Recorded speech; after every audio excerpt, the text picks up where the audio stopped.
Janasena TDP ఏదైతే BC declaration ఇచ్చిందో దానికి సంబంధించి అయితే ఇప్పుడు ప్రస్తుతం మనం బీసీ సంక్షేమ శాఖ మంత్రి చెల్లుబోయిన వేణు ఉన్నారు, వారిని అడిగి తెలుసుకుందాం. సార్, ఏదైతే నిన్న జనసేన టీడీపీ కలిపి బీసీ డిక్లరేషన్ అయితే ఇచ్చిందో దానిపై మీ స్పందన ఏంటి సార్? చంద్రబాబు అబద్ధాలకి ఒక కొత్త డ్రెస్ దొరికి మళ్ళా బీసీలు మోసం చేయడానికి చేసే ప్రయత్నంలా కనిపించింది. చంద్రబాబు చెప్పిన అబద్ధాలకి ఒక కొత్త డ్రెస్ తొడిగి మళ్ళా బీసీలు మోసం చేయడానికి ఒక ప్రయత్నంలా కనపడ్డది. గత ఎన్నికల్లో 142 హామీలు ఇచ్చి మేనిఫెస్టో నుంచి దాన్ని మిస్ చేసేసిన సందర్భం. చంద్రబాబు ఆత్మ పరిశీలన చేసుకోవాలి.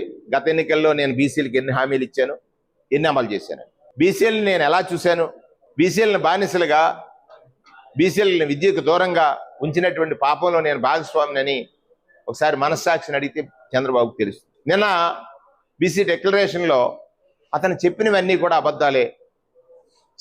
చేస్తారనేది అతని పరిధిలో లేని అంశాల మీద మాట్లాడటం అనేటువంటిది పెద్ద అబద్ధం. అబద్ధాలతోటి ప్రజలను మోసగించాలని ఏకైక లక్ష్యమే అతని ఎజెండా.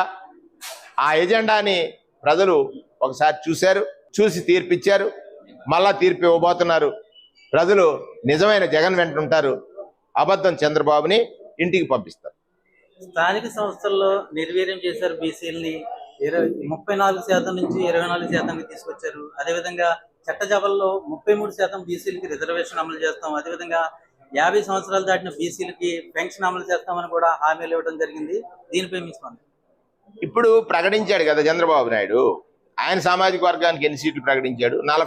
4% ఉన్న వాళ్ళకి 21, 45% ఉన్న వాళ్ళకి 18. ఏమి రిజర్వేషన్ అది?